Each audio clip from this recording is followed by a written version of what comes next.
What if I told you that right now, behind closed doors in Brussels, the most powerful military alliance in human history is preparing for a scenario we hoped we'd never see again?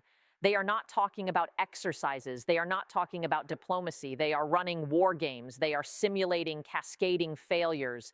They are planning for a conflict that could go global in weeks, not years. This isn't fear-mongering. This is what happens when deterrence meets desperation. And today we are breaking down the classified signals, the geopolitical chess moves, and the one question everyone is asking: is NATO preparing for World War III? Stick with me, because what you are about to learn could change how you see the next headline forever. To understand the gravity of this moment, we have to look at what just happened. In recent weeks, NATO convened an emergency session of its North Atlantic Council. This is the alliance's principal political decision-making body. This is not routine. Emergency sessions are reserved for existential threats. Think back to September 11th, 2001. Think back to the immediate aftermath of Russia's invasion of Ukraine in 2022.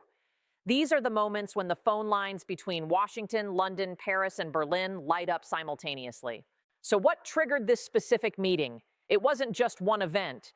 It was a convergence of three distinct crises that signaled a shift from regional instability to global confrontation. The first is what analysts are calling the Eastern flare-up.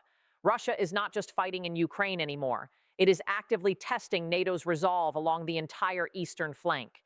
We are seeing Russian military aircraft violating NATO airspace over the Baltic Sea with increasing frequency. We are seeing GPS jamming affecting civilian flights in Poland and Romania.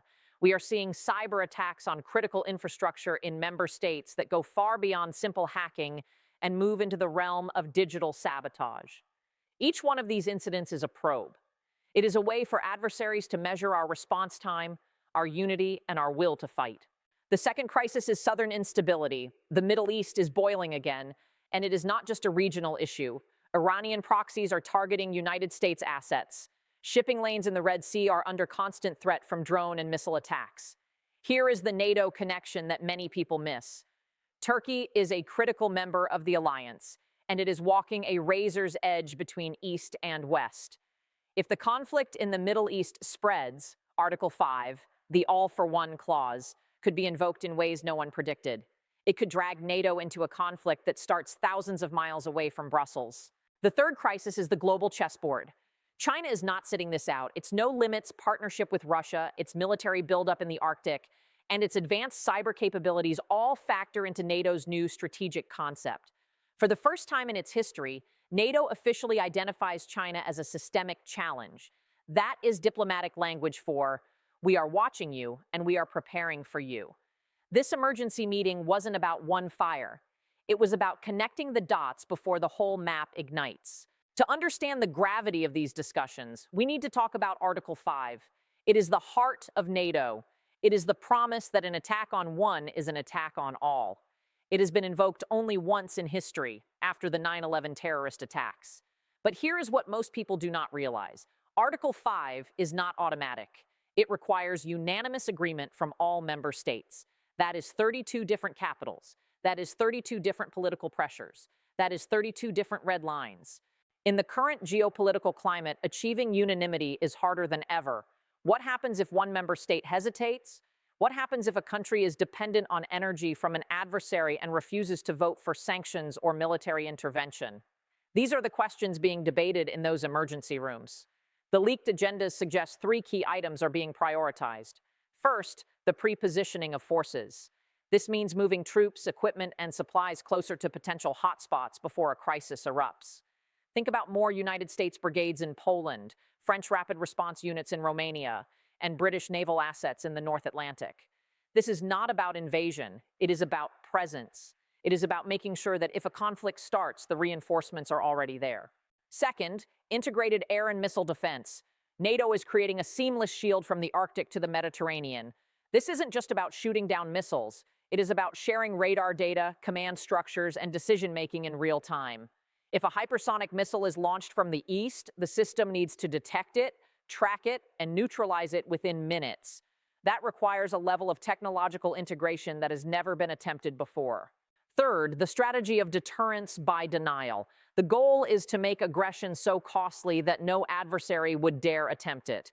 That means hardening infrastructure, securing undersea cables, protecting satellites, and preparing for cyber warfare that could black out cities. But here is the uncomfortable truth. Deterrence only works if your adversary believes you will actually use it, and that is where politics gets messy. If an adversary believes that NATO is too divided to act, deterrence fails. And if deterrence fails, conflict begins. Global conflict doesn't start with a bang, it starts with a miscalculation, a patrol boat collision, a drone was shot down over disputed airspace, a cyber attack that cripples a power grid. Let's map the top flashpoints NATO is watching closely. The first is the Suwałki Gap. This is a narrow strip of land, only about 65 miles wide, between Poland and Lithuania. It connects the Baltic states to the rest of the alliance, and it is sandwiched between Russia's militarized Kaliningrad exclave and Belarus. War games show that Russian forces could sever this corridor in under 48 hours. If that happens, NATO faces a brutal choice: escalate to recover it, potentially using tactical nuclear weapons, or accept a fractured alliance. This is widely considered NATO's Achilles heel. The second flashpoint is the Black Sea. Since Russia suspended the grain deal and escalated attacks on Ukrainian ports, the Black Sea has become a tinderbox. NATO members Romania, Bulgaria, and Turkey are on high alert.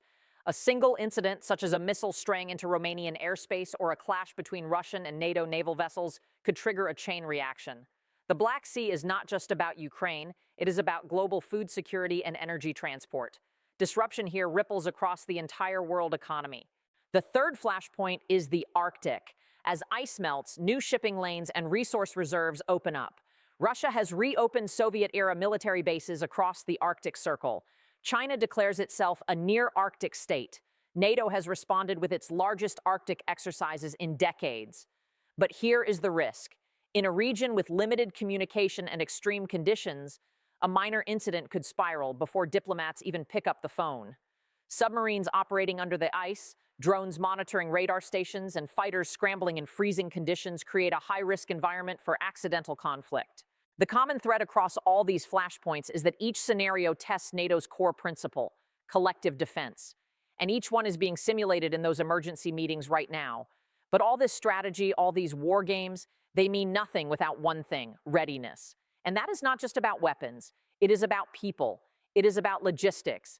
It is about the industrial capacity to sustain a long war. NATO has long pushed members to spend 2% of GDP on defense. In 2014, only 3 countries met that target. Today, over 20 countries meet or exceed that target.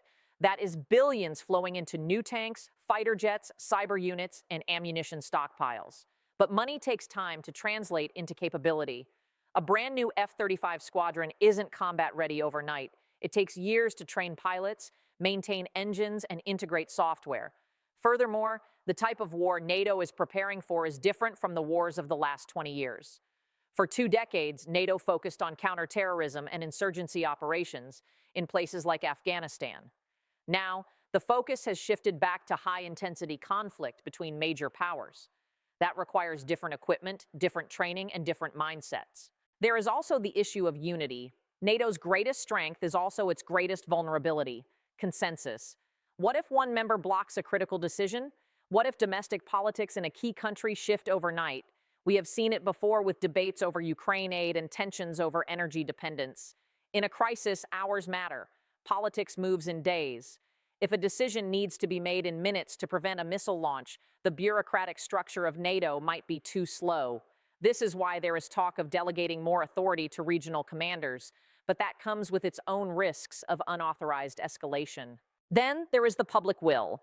Here is the hard question. If conflict came, would citizens of NATO countries support the sacrifices? Higher taxes, casualties, rationing? History shows that democracies can rally, but only if they believe the cause is just and the leadership is trustworthy. In an age of information warfare, where adversaries use social media to sow discord and weaken resolve, maintaining public support is a battle in itself. The technology is impressive. The plans are detailed. But war is chaos. The side that wins isn't always the one with the best weapons. It's the one with the strongest will. You might be thinking, this is all so big, so distant. What does it have to do with me? The answer is everything. You do not need to be on the front lines to feel the impact of a global conflict. In fact, in modern warfare, the civilian population is often the primary target. Your economy is the first casualty. Global conflict disrupts supply chains. Prices spike, jobs vanish. The energy crisis we saw in 2022 was just a preview. If conflict escalates, energy prices could double or triple overnight. This affects everything from the cost of heating your home to the price of groceries at the supermarket. Your security is also at risk. Cyber attacks do not respect borders. A conflict could bring disinformation campaigns, infrastructure hacks, and even attacks on civilian systems. Imagine waking up and your bank app doesn't work. Imagine the traffic lights in your city going dark. Imagine the power grid failing for days.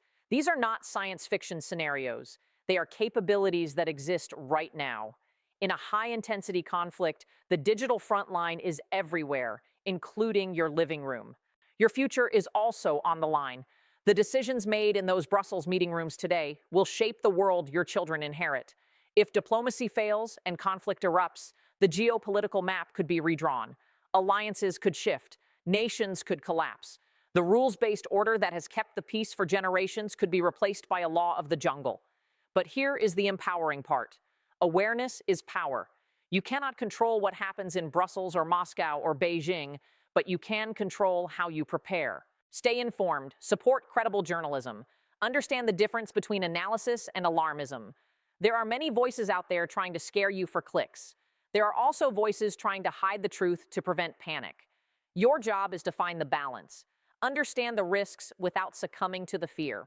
Prepare your household for emergencies, not because war is inevitable, but because resilience is always valuable. Have a communication plan. Have a supply of essentials. Understand your local emergency protocols. And remember, diplomacy, dialogue, and deterrence, when balanced, are our best tools to prevent the worst. The goal of these NATO meetings is not to start a war. It is to prevent one. It is to make sure that if the worst happens, the alliance doesn't fracture, it holds. The goal has never been victory in battle. It is peace through strength. And that requires vigilance, unity, and an unwavering commitment to the rules-based order. So, is NATO preparing for global conflict? Yes. But preparation isn't prophecy. These meetings, these plans, these deployments, they are not about starting a war. They are about preventing one, about making sure that if the worst happens, the alliance doesn't fracture. It holds. The history of NATO is a history of successful deterrence. For 75 years, this alliance has prevented major power conflict in Europe. That is a track record worth protecting. But the world has changed. The threats are more complex. The technology is more dangerous. The stakes are higher. What happens next depends on leaders. But it also depends on us. It depends on staying informed. It depends on demanding wisdom over whim. It depends on choosing dialogue over destruction. We are living in a pivotal moment in human history. The choices made in the next few years will echo for centuries. We cannot afford to be passive. We cannot afford to be ignorant. We must be engaged. We must be aware, and we must be hopeful. Hope is not a strategy, but it is a necessity. Without hope, fear takes over, and fear leads to panic. Panic leads to poor decisions. We need to approach this situation with clear eyes and steady hands. We need to understand the gravity of the threat without losing sight of our humanity. The soldiers training in the cold, the diplomats negotiating in the halls of power, the analysts studying the maps, they are all working to ensure that you don't have to fight. They are working to ensure that the emergency meeting remains a meeting and not the start of a mobilization. But we must be ready, ready to defend our values, ready to support our neighbors, ready to stand firm against aggression, not because we want war, but because we want peace. And sometimes the only way to keep the peace is to be ready for war. That is the paradox of our time. That is the reality of our world. And that is why this story matters. If this video opened your eyes, hit that like button, share it with someone who needs to see it, and subscribe, because in a world of noise, we are committed to bringing you signal. There is more to come.